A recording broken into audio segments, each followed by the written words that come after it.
نبدأ بالصلاة على رسولنا الكريم محمد صلى الله عليه وسلم، فصلوا على خير البشر.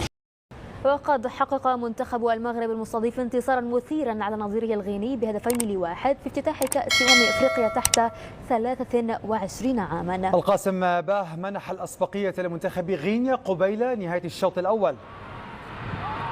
هذا ونجح منتخب أسود الأطلس في إدراك التعادل من علامة الجزاء عبر القائد عبد الصمد الزلزولي في الدقيقة 68.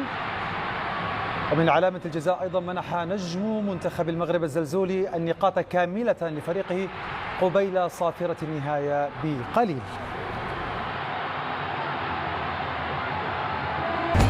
اهلا ومرحبا بكم من جديد مشاهدينا. اذا كما تابعنا المنتخب المغربي تمكن من قلب الطاوله قلب التاخر في الشوط الاول بهدف الى انتصار ب2 مقابل 1. ارحب من جديد بمحلل قنوات بي ان سبورتس كابتن هيثم كابتن محمدي.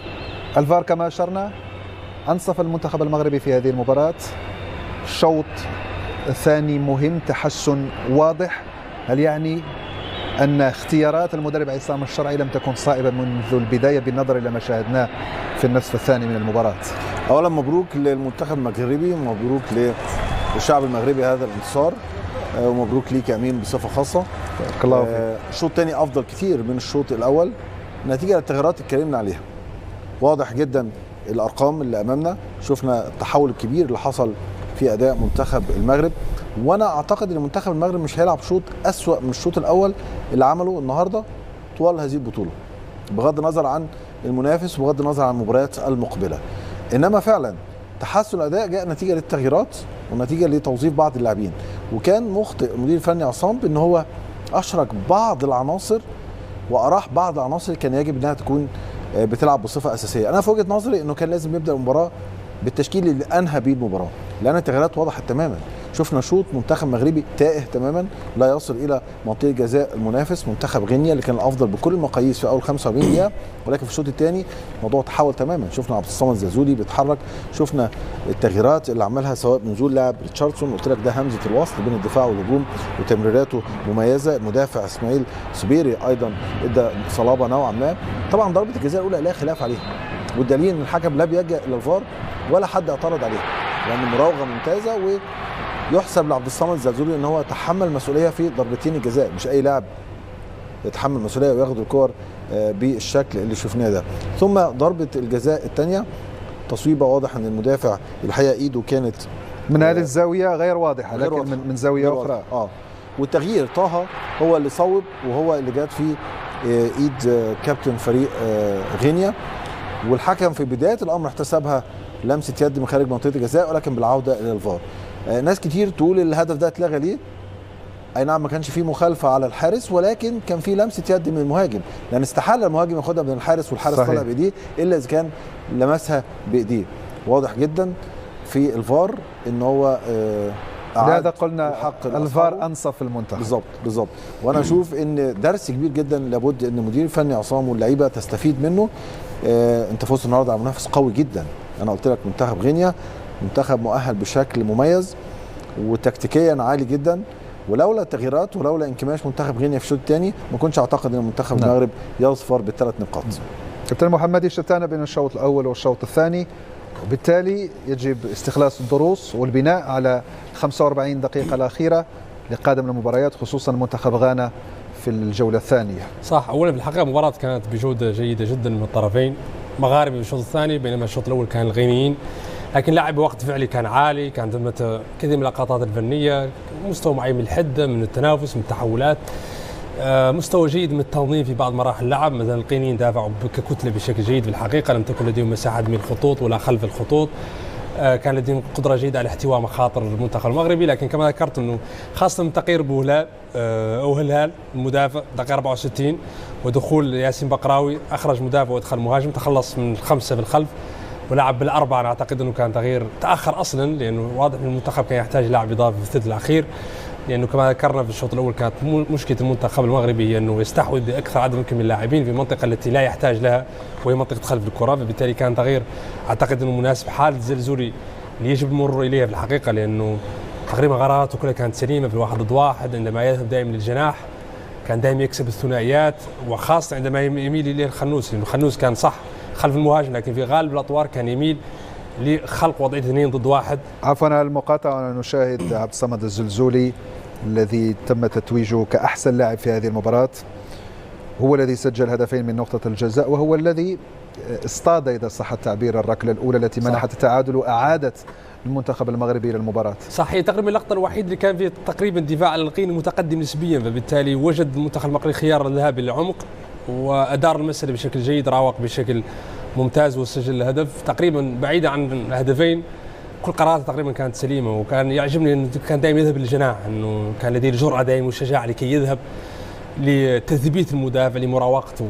فاعتقد انه مع الخنوس اللي ساعده، لانه الخنوس كان يميل دائما اليه، فبالتالي كان لديه خيار تمرير بجوده عاليه. في الحقيقه الخنوس صح انه في بعض الحالات كان ربما نسبيا اناني خاصه في اخر 10 دقائق، لكن بالحقيقه بالواضح انه يمتلك جوده عاليه جدا تحت الضغط، بلمسه بلمستين، كنترول بالدوران، كل تقريبا قراراته الفنيه كانت بجوده عاليه. فبالتالي انا اعتقد انه هذا احد المكاسب الاساسيه، صح انه ليست اول مباراه يظهر فيها، لكن مباراه اليوم قدم فيها جوده جيده. هناك بعض الملاحظات بحق امين اللي اكيد انه جهاز فني سيدرسها، لانه جهاز فني جيد ليس ذاك الذي يحل النتيجه بقدر ما يحل الاداء، لانه بعيد عن النتيجه ثمه اختلالات في الحقيقه كبيره، خاصه محاور الدفاع، انه كما شاهدنا انه كان قراراتهم كلها التمرير رغم انه كان لديهم دائما مساحه للذهاب لمحاوله تثبيت المدافعين، لمشاركه في اللعب الهجومي، لكن يفضلون التمرير. بالضبط، انه كان دائما هي احدى العيوب اللي كان استمرت حتى اخر لحظات المباراه. تحدثنا بين شوطي المباراة عن امكانيه تصحيح الاخطاء وفرص عودة المنتخب المغربي في الشوط الأول الذي لم يشهد أي محاولة على المرمى بدون أي ركنية. هذا شاهدناه جليا من خلال أرقام الشوط الثاني 9 محاولات، 5 منها على المرمى، عمل كبير بدون أي محاولة لمنتخب غينيا في الشوط الثاني الذي ركن إلى الدفاع. صحيح، كل الارقام دي حققها منتخب المغرب في الشوط الثاني، سواء ارتفاع نسبه الاستحواذ او الضربات الركنيه او محاولات على المرمى وتحديدا الاون تارجت، وده نتيجه للتغييرات. كل مدير فني ممكن يرتكب اخطاء، ولكن اهم حاجه انه يستفيد من اخطائه. وزي على فكره بعصام مرتكب اخطاء، انا اشوف برضو مدير فني منتخب غينيا مورلاي سيسي ارتكب بعض الاخطاء. اولا تغييراته متاخره جدا جدا، ثانيا عنده عناصر كان لها دور كبير جدا في التصفيات ما كان يجب ابدا انها تقعد على مقاعد البدلاء، زي عثمان كمارا وزي اللاعب سوما. ولكن شفنا في الشوط الثاني منتخب المغرب بقدراته ازاي بيقدر يخترق، ازاي اللعيبه اللي عندها مهارات عاليه زي بلال الخنوس زي الزلزولي بيقدروا تمريرات المقاطعه، تمريرات بلال الخنوس يعني كانت علامه فارقه في الشوط الثاني، اللي كان يميل الى الجهه اليسرى ويشكل ثنائيه رائعه مع عبد الصمد الزلزولي. في وجود تكتل دفاعي وفي وجود فريق بيعمل لك زون ديفنس من نص الملعب، يعني ال10 لعيبه تحت كوره، محتاج اللعيب اللي يقدر يعمل تمريرات بسرعه، واللعيب اللي يقدر يتحكم في الكوره في مساحات ضيقه، وده متوفر عنده منتخب المغرب. ولكن في الشوط الاول كان بعيد تماما عن مستواه. النهارده كان ممكن يحسم المباراه في الشوط الثاني، بعيدا ايضا عن ضربات الجزاء، لانه اتيحت له فرص، ولكن طالما ضربات الجزاء صحيحه وطالما هناك من ينفذها بشكل مميز زي عبد الصمد الزلزولي، انا اعتقد كان يستحق المكسب. فعلا زي ما قال محمدي، انت بتحلل اداء مش بتحلل نتيجه، لان بناء على الاداء في الشوط الاول كان سيء جدا، انما الشوط الثاني انا اعتقد عطفا على ما شاهدناه المنتخب المغربي يستحق الفوز. 3 نقاط مهمه للمنتخب المغربي في مستهل المشوار ورب ضاره نافعه. من الجيد أن تظهر هذه الأخطاء في المباراة الأولى كي يتم تصحيحها لمواصلة المشوار بنجاح، خصوصا أنه المباريات ستزيد صعوبة من القادمة من مباراة غانا. صح، لكن في الحقيقة الخصم كان جيد، فبالتالي أظهر عيوب المنتخب المغربي، لأنه في الحقيقة لا يجب صعوبة كرة القدم أن يوجد بها خصم، وخاصة عندما يكون خصم بهذا التنظيم بهذه الجودة. غينا بالحقيقة قدمت خاصة الشوط الأول كان بمستوى عالي جدا، قدرة كبيرة على السيطرة على المساحات، حتى عندما كانوا يهاجموا كان لديهم قدرة على إيذاء المنتخب المغربي. في آخر تقريبا دقائق هاجموا وسجلوا هدف تم إلغائه من تقنية الفار. بالتالي غينيا يعني اثبتت او ربما اعطت نبذه حقيقيه عن بعض مشاكل المنتخب المغربي كي لا نكون قاسيين، لانه في الشوط الثاني الحقيقه المنتخب المغربي كان شبه مثالي سواء في الجوانب الهجوميه. وعجبتني بالحقيقه علاقه زلزولي مع الخنوس، علاقه كانت ترابطيه جيده جدا، كان يعرف متى يذهب له، قدره كبيره على التواصل في مساحات ضيقه بتمريرتين تقريبا. وقدره المغاربه الشوط الثاني كانت قدره على افتكاك كره بضغط مضاد مميز، انه غينا لم كما قال هيثم لم تخلق اي مخاطر، لانه جوده الضغط المضاد المغربي، لانه كل ما كانوا يفكرون في التحول في المرتده كان دائما ثمه رقابه وقائيه، ثمه الضغط المضاد، ثمه السرعه في افتكاك الكره، فبالتالي تنظيم المغاربه في التحولات الدفاعيه كان جيد جدا، بالتالي حدوا تماما من مخاطر ربما محتمله في المرتدات الغينيه، لانه في الشوط الثاني لا غينا خلقت من هجمه مركزه ولا من هجمه مرتده، وهذا يحسب للتنظيم الدفاعي. لم يعجبني ربما المنتخب المغربي منتخب عصام الشرعي في مسألة مواقف ثابتة، وجدوا تقريبا أكثر موقف ثابت لم تكن إدارتهم بطريقة جيدة في الحقيقة، كانوا دائما مستعجلين، التنفيذ لم يكن جيد، لكن في النهاية ملاحظات بكل تأكيد سيدرسونها سيعملون عليها في الحصص القادمة، لكن أعتقد أن غينيا كانت مفيدة كخصم لأنها أعطت حقيقة جيدة للجهاز الفني سواء إيجابيا أو سلبيا. إن أعجبك الفيديو لا تنسى الإعجاب والاشتراك في القناة.